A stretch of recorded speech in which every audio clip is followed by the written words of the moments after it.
नमस्कार दोस्तों, आज बात करेंगे ऑडिट ट्रायल के बारे में। ऑडिट ट्रायल की रिपोर्टिंग कैसे एक ऑडिटर करेगा, ऑडिट ट्रायल क्या होता है और किसको किसको रिक्वायर्ड है ऑडिट ट्रायल को मेंटेन करना।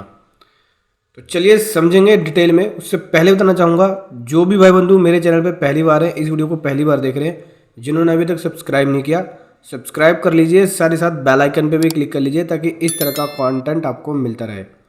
तो सबसे पहले ये समझो कि ऑडिट ट्रायल क्या है। तो ऑडिट ट्रायल कंपनी एक्ट के अंदर, कंपनी एक्ट 2013 के अंदर गवर्नमेंट ने company audit and auditor rule के अंदर चेंजेस किया है और ऑडिट ट्रायल के फीचर को डाल दिया है।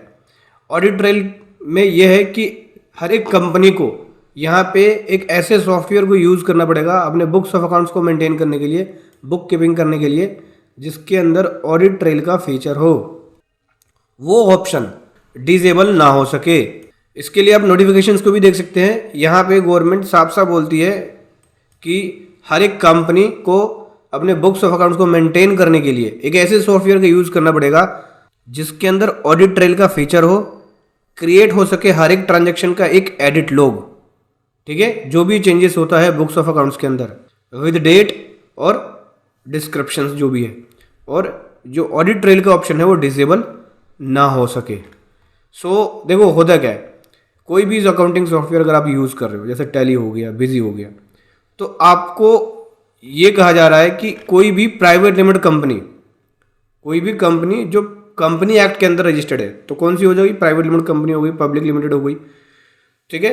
तो ऐसी कंपनीज को ऐसे सॉफ्टवेयर का यूज़ करना पड़ेगा जिसके अंदर एडिट लॉग हो। जैसे टैली के अंदर भी एडिट लॉग आ चुका है। तो एडिट लॉग करता क्या है, एडिट लॉग में आप बैक डेट की एंट्री नहीं मार सकते।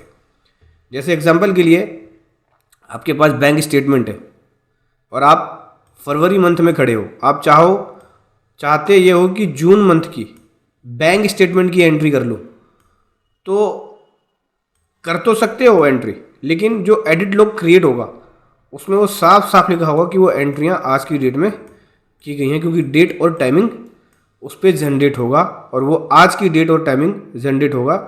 इससे साफ साफ पता चल जाएगा कि एक दिन में बैठ के सारी एंट्रियां की गई हैं। और खर्चे में भी सेम यही होगा।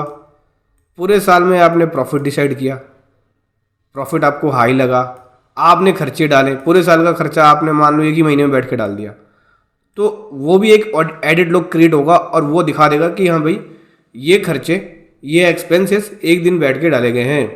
बाद में कोई भी एंट्री आप चेंज भी करते हो, कोई भी एंट्री चेंज करते हो, चाहे बैंक की, सेल की, परचेज की, तो उसका भी एक एडिट लॉग क्रिएट होगा, वो भी बता देगा कि इसमें ये चेंज किया गया है।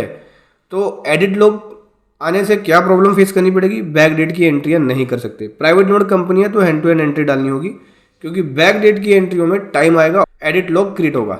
और यहाँ पे ऑडिटर की रिस्पॉन्सिबिलिटी बनेगी कि एडिट लॉग के अकॉर्डिंग अपने ऑडिट रिपोर्ट को बनाए, ठीक है, क्योंकि ऑडिट ट्रायल के अकॉर्डिंग ही अब इनको अपने ऑडिट रिपोर्ट को बनाना होगा।